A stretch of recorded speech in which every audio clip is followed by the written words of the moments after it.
que fueron al Sahama, que en ello representa una especial identificación y que viene a ser como la experiencia de complemento de lo que estuvimos en el primer Kumbh Mela. Me imagino que tenemos los nombres de los 32, usted tiene el nombre de los 32, su procedencia, sus domicilios. Y quisiera que ustedes supieran que representa la ida de ustedes al Sahama un motivo de identificación.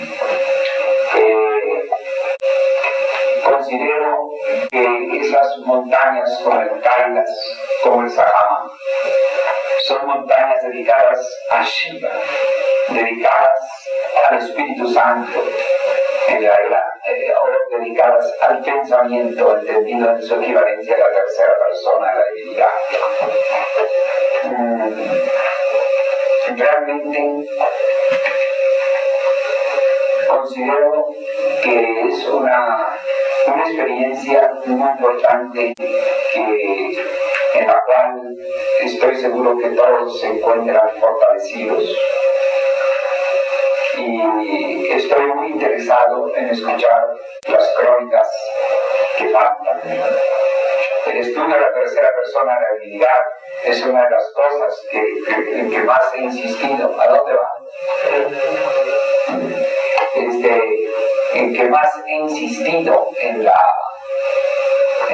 durante todo el Kumbh Mela. Vida, forma, pensamiento, Padre, Hijo, Espíritu Santo, Brahma, Vishnu, Shiva. Es decir, la tercera persona de la divinidad que ya no tiene la forma, o sea, que ya no trae exactamente la forma de la manifestación de los 33 años, y en la cual el Sublime Maestre se consagró durante el retiro, habiendo abandonado sus vestiduras blancas.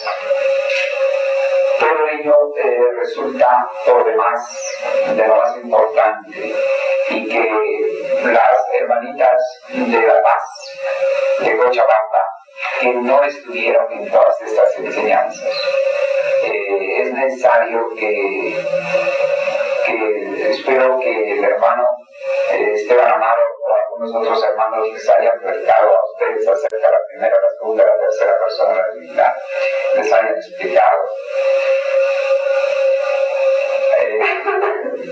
Entonces, quisiera pues, no sé, quisiera decirles que estaremos muy unidos y estaré muy pendiente de lo que hacen los 32. O sea, de la labor que realice cada uno en el campo que les sea dado hacerlo.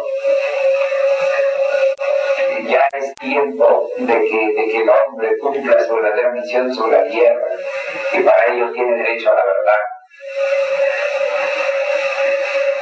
Y felicito a los hermanos que han tenido toda esa experiencia, y el ave, ese símbolo tan bello que recayó cuando estaba el hermano Julio, es algo muy interesante, porque el ave es lo que representó en la era de Piscis el Espíritu Santo, como la montaña representó durante miles de años la dedicación a Shiva.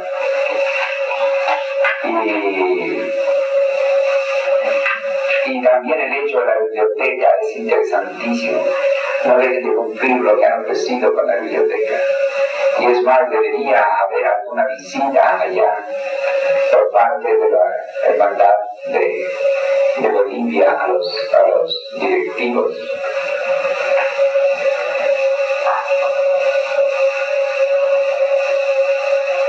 Y es muy probable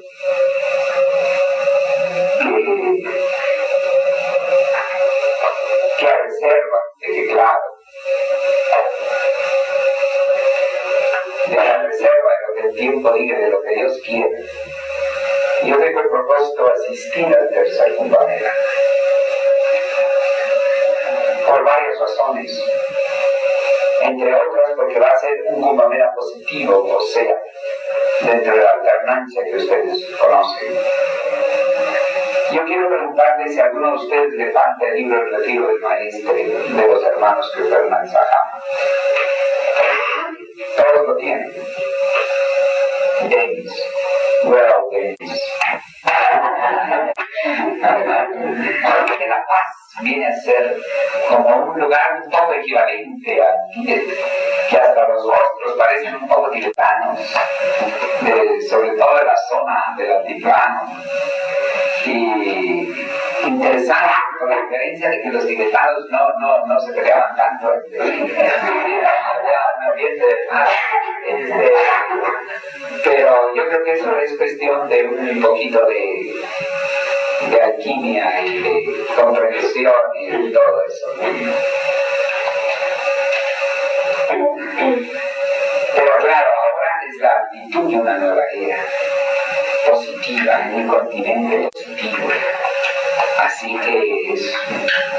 Y le decía yo también a Denis que Australia y Oceanía es un lugar en que se ve el adelanto que hay del hemisferio sur, un desarrollo increíble en Australia. Tiene el teatro mayor del mundo.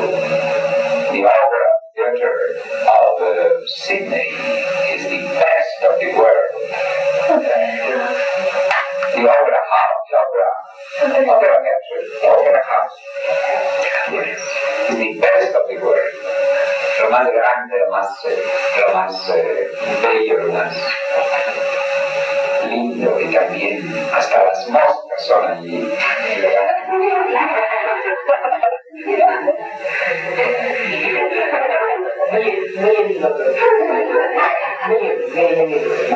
Pero esas moscas son muy diferentes. No crean ustedes que son estas moscas vulgares, de excremento.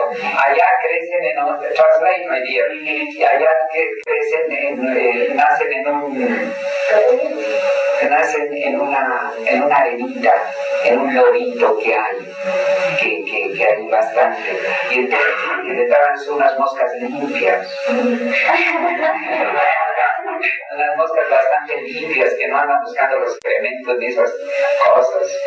Deberían aprender las moscas de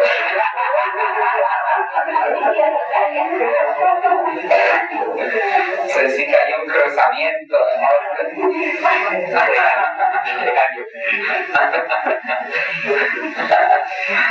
Sí, muy bello, ¿no?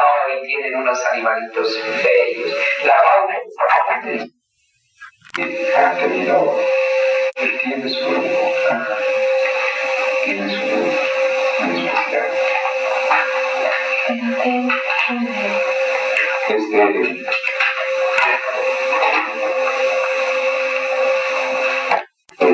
Que salir, Juanita, para terminar el trabajo que me encargué, que es muy importante. Entonces te voy a dar la bendición.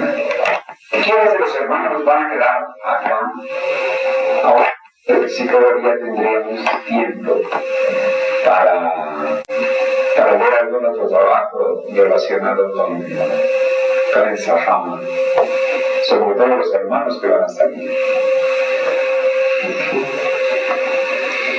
También que había dicho que no se iba a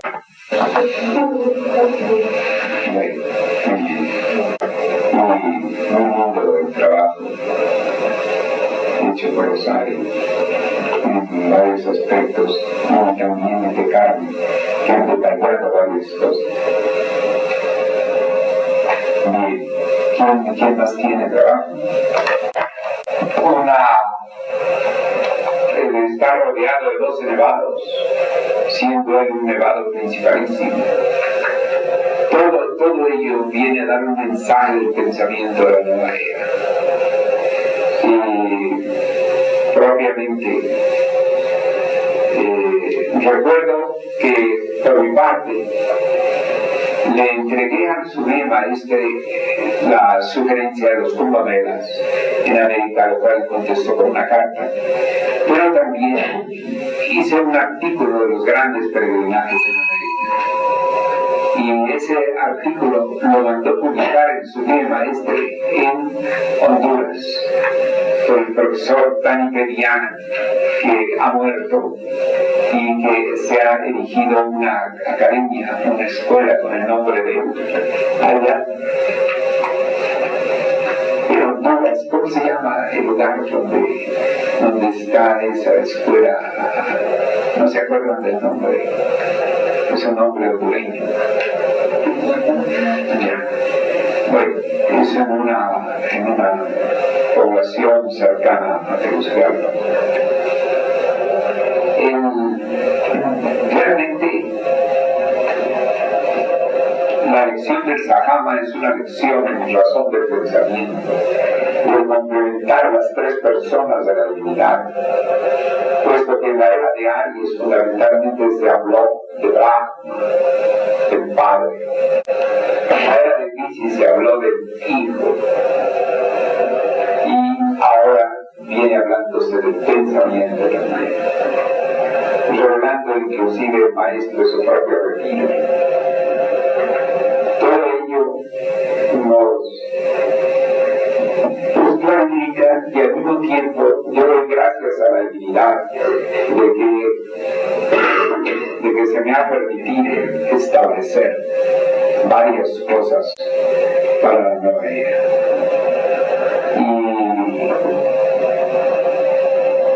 O sea, con este aspecto del Sajama que venimos a peregrinar como por una señal divina en el vuelo de aquel avión que tuvo que desviar su ruta por una tempestad que había en la zona de su ruta.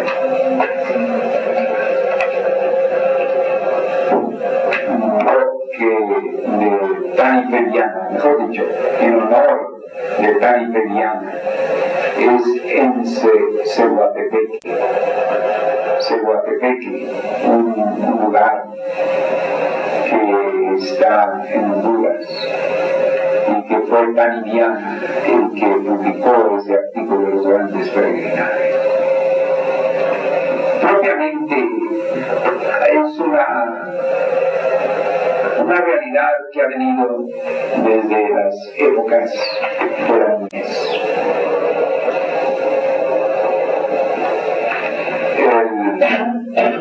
Recuerdo que íbamos en Japón a Nara, donde se encuentran los templos más antiguos de Japón.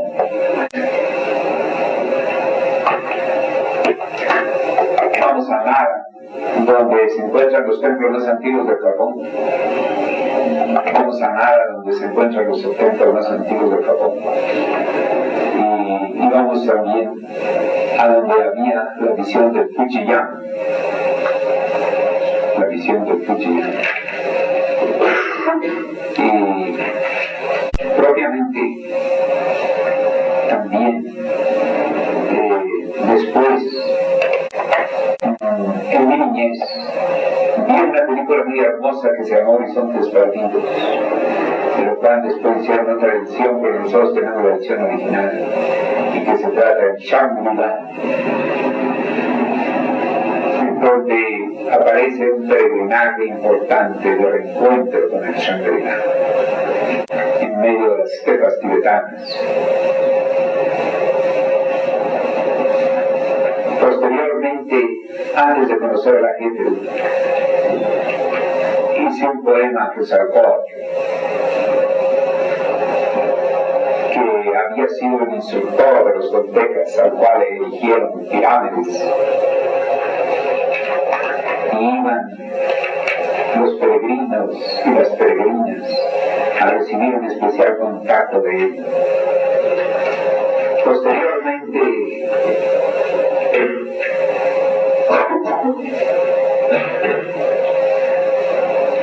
posteriormente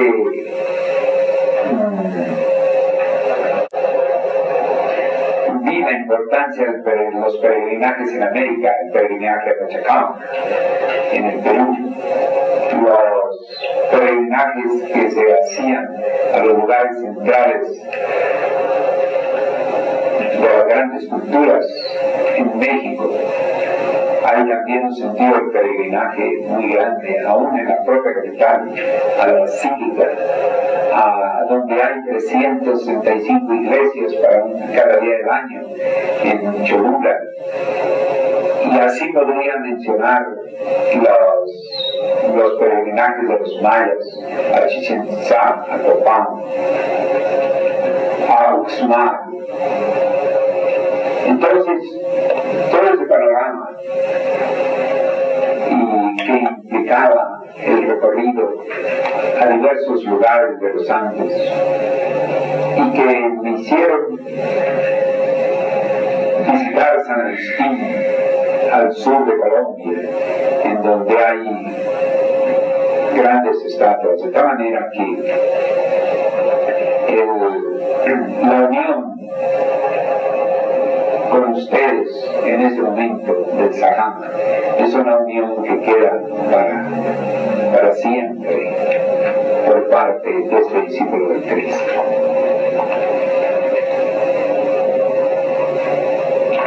Así que celebro que hayan estado en contacto con este servidor en ese momento del homenaje, y espero que así haya sido dirigido.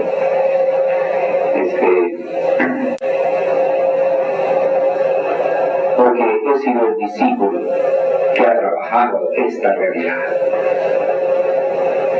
tanto en primer Cumbamela como ahora en segundo Cumbamela, y que representa indudablemente también los peregrinajes de la nueva era. De tal manera que hago este comentario. Considero muy interesante que se hayan hecho estas crónicas. Bien, me he adelantado a decir esto por si se hace tarde y después tienen ustedes que salir. ¿Quién más falta? Valdemar. Y los sectores que han asistido. La participación del hermano Esteban estuvo muy interesante, muy importante, y es significativo porque él fue el que me ayudó a los baños rituales. De manera que yo encontré que era lógico que él fuera el que se encargara de llevar a los hermanos al Sajama, en unión del hermano que fuimos Julio, y también de Edgar Casmiño. Edgar Casmiño viene desde Ecuador. ¿Cuántos fueron los sectores que están en el momento para que se hagan copias fotostáticas de sus trabajos, que me parecen excelentes? Y sobre todo con ciertos detalles muy valiosos, como en el caso del trabajo del hermano Hernando, que lo felicito grandemente por esas experiencias que vivió con Valdemar, incluyendo el sentimiento de unión con su familia. Y sí, yo quisiera decirle que el viento como elemento aire, viene a ser también un mensaje que ustedes han captado.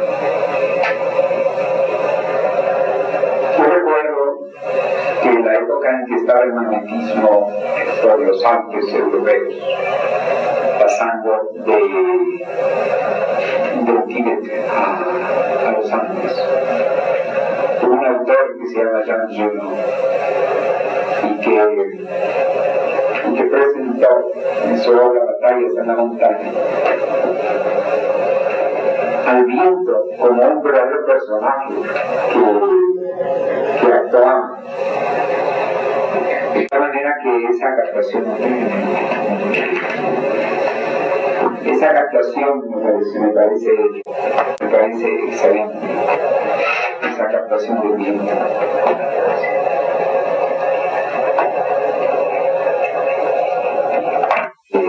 Quiero volver a ver esa parte, nada más la última. hay algo que yo quería señalar. La zona es la que corresponde a la cordillera occidental. Y el gobernador me señaló la ruta 108. Eso, la ruta 108, el número 108 es el número de los segundos.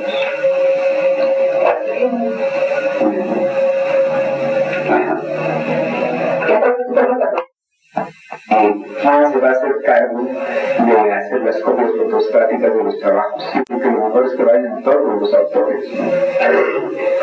Que vayan todos los autores. De los hermanos que sean, habrá quienes se llevaron sus trabajos.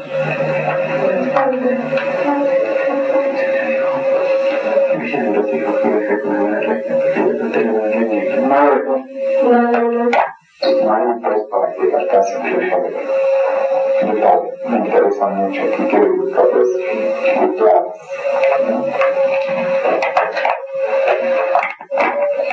Pero no es que con la tercera persona la divinidad dejemos entrar en la segunda. No es que con la segunda dejemos entrar en la primera. En la época de años lo que se sobresalía era el Brahma, el Padre. La etapa del Padre. Se hablaba del brahmanismo. Los hombres que se dedicaban a Dios eran brahmanes. Cuando llega Jesús se retaba al Hijo. Y viene el Hijo de Dios.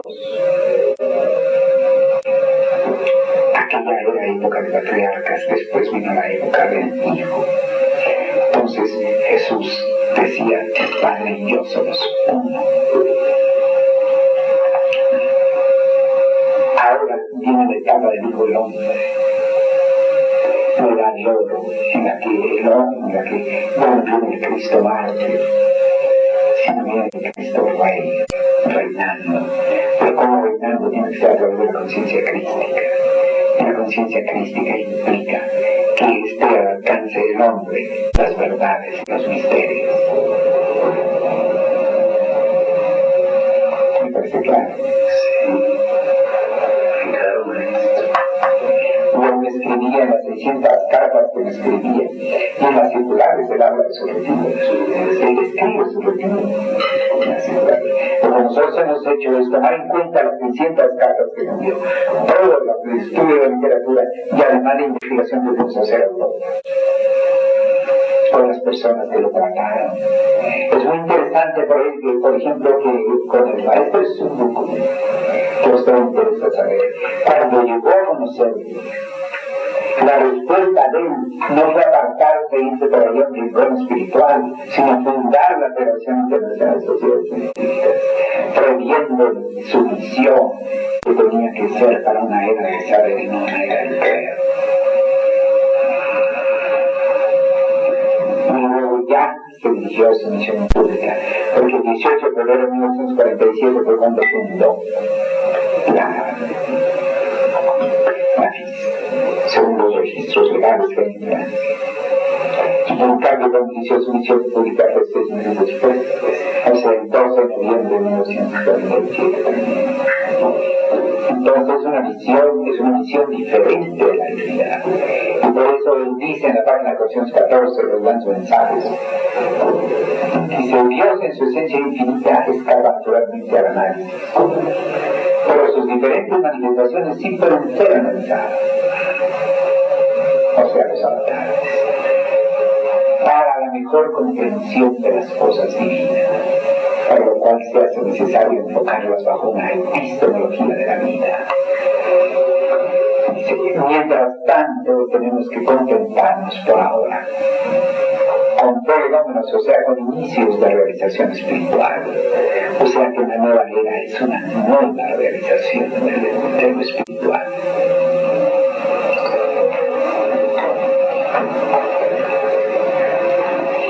O sea, algo transformador. Pero es natural, un cambio. Las regencias de Júpiter y Neptuno, las regencias de Urano y Mercurio, totalmente distinto. Pero siempre con unas paralelas, es decir, lo uno no dejando lo otro. ¿no?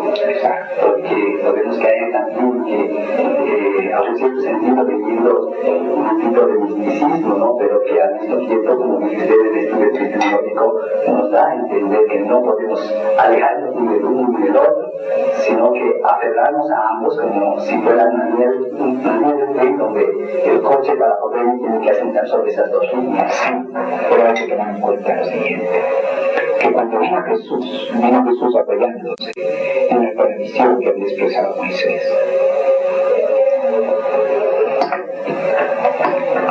Se ha leído el propuesto psicológico que habla de iniciación crística y que habla de educación cristiana. Ahí señala en su lema que en el principio el cristianismo fue un interjuego entre el cristianismo judaico y el cristianismo helénico.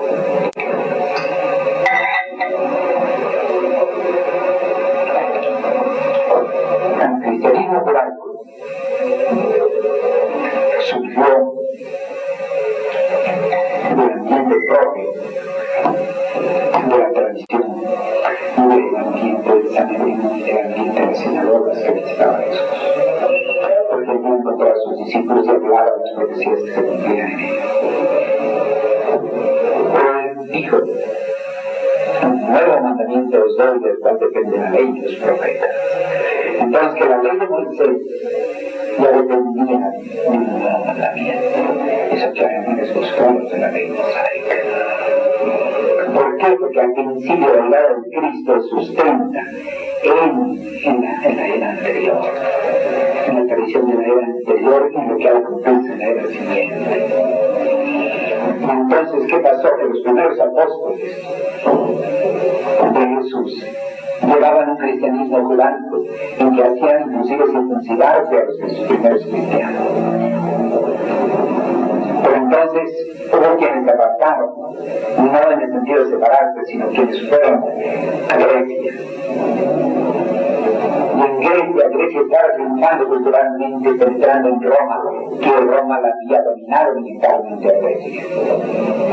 Entonces surgió una visión más de acuerdo a la nueva era de entonces del cristianismo. Y ahí quedaron las bases para la exposición, la Vulgata, después los evangelios, los pastores. Entonces, Pablo Apóstol fue a Grecia y allí inculcó el mensaje de Jesús en su poesía, nada más apoyando de la tradición hebraica desde el punto de vista del cumplimiento de las profecías y no de la aplicación de lo que era en la era de Cristo, ¿correcto? Digo, en la era de Ana. Entonces, ahora llegó el sublime maestro de acá y habló y presentó también la segunda persona de la divinidad, o sea, de Cristo en su presencia, en su advenimiento. Perfecto. Pero entonces tenemos que observar cuál es la enseñanza, porque dice en la página 25 del libro del mismo: quisiera hacer tal la raza de todas las concepciones, máximo de las tradicionales, si no fuera necesario la enseñanza del pasado para clarificar el mensaje que vengo a ofrecer. ¿Por qué? Porque el mensaje que se viene a ofrecer es muy diferente. Inclusive el mandamiento del amor los unos a los otros dice que ya debe ser el compréndanse, el asimílense. Y la comprensión no es como el amor. El amor es fundamentalmente un sentimiento, mientras que la comprensión es sentimiento, pero raciocinio también. Está claro. Vamos a profundizar en este libro muchas cosas. Una organización, o sea, como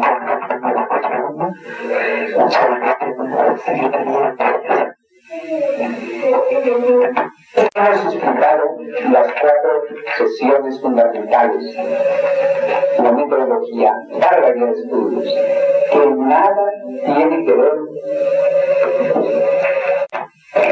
se entiende que la Secretaría de Investigación no tiene nada que ver con la guía de estudios, más que el hecho de que pertenecen al mismo centro. Entonces, la primera sesión de la Secretaría de Investigación debe ser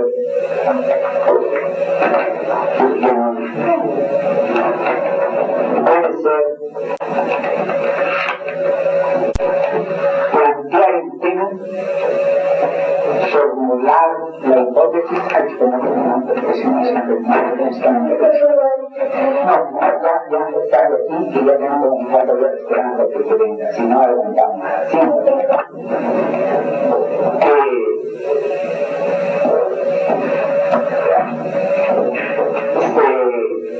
¿Cómo está diciendo? Plantear el tema para formular la hipótesis. Formular la hipótesis y encargar el acopio de datos. Esa es la primera sesión. Lo cual debe estar bien claro y no debe sofisticarse. Debe estar bien claro de que no debe haber sofisticación, ni se necesite marco sociológico ni nada de ello para la hipótesis. Los temas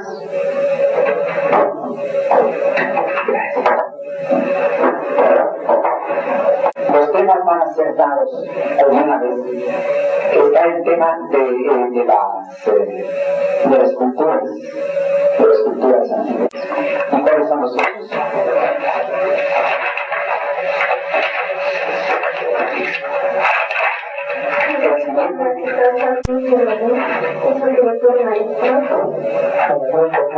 Entonces tenemos el interpueblo del cristianismo judaico.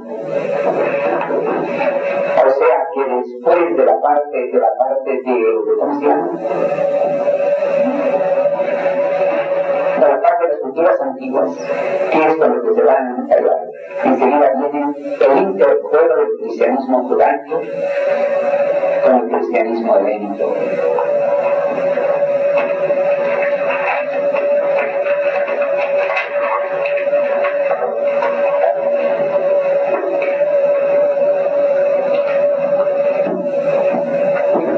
¿Qué puede tener la hipótesis?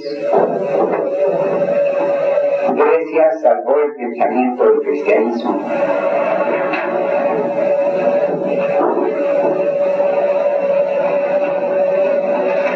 Con Pablo Apóstol. B. Las obras del maestro, educación cristiana, iniciación crística, los gnósticos y los esenios.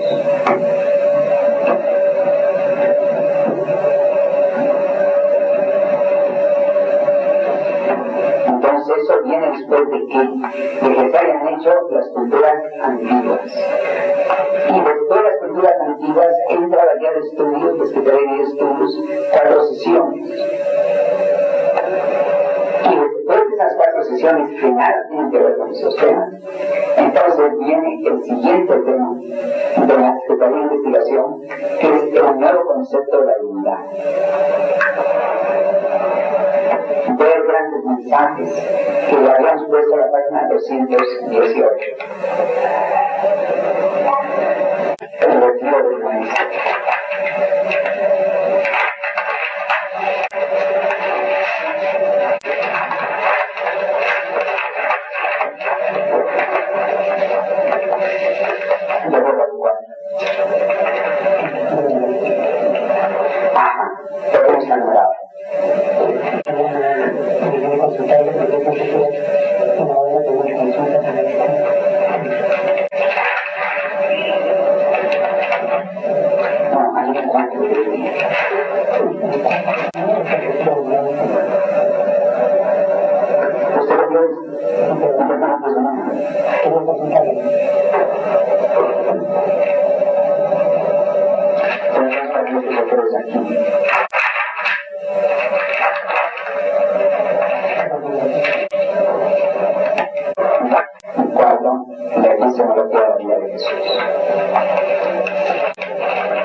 quién debe ser Dios a todas las matemáticas.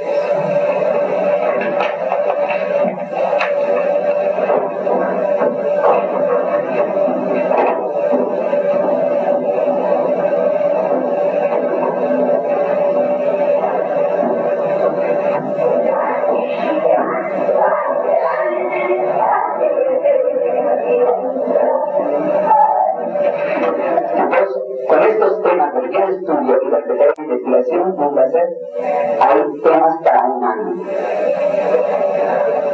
Un tema para un año. O sea, para plantas formadas.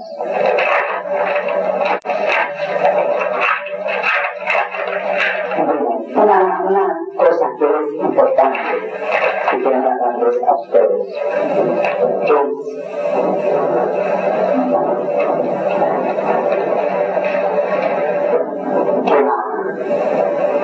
la primera sesión debe abarcar de ideales que abarquen hasta 1, 2 y el enfoque del 3. O sea, que se dé el tema, que se dé la formulación de una hipótesis y que se inicie las indicaciones para el acopio de datos.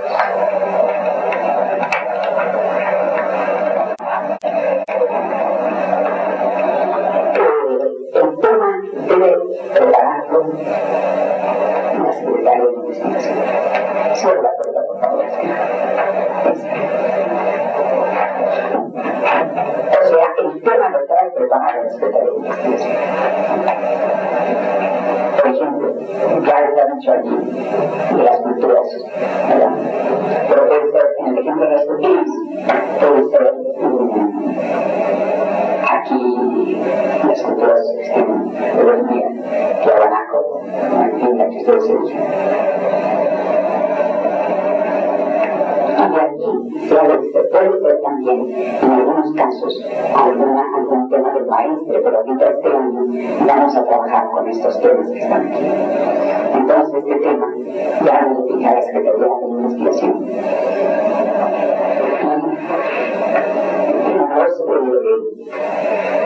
La hipótesis no debe ser basada, o mejor dicho, no debe basarse en el sublime maestre. En toda parte vamos a modificar, que se va a contrastar, que se va a verificar, que se va a cambiar. No es necesario que la tenga.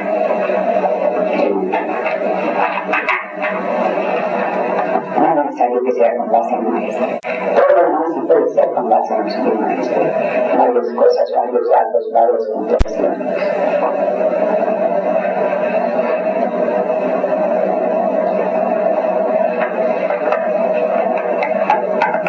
De una hipótesis es la base de una suposición, una intuición, una observación, una captación, una declaración inteligente, una deducción inteligente que es incoherente a los siguientes puntos.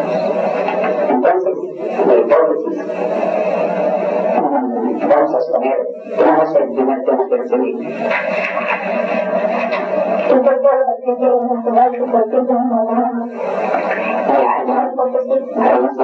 Pero vamos a tomar en cuenta en ese momento el ejemplo que tenemos aquí.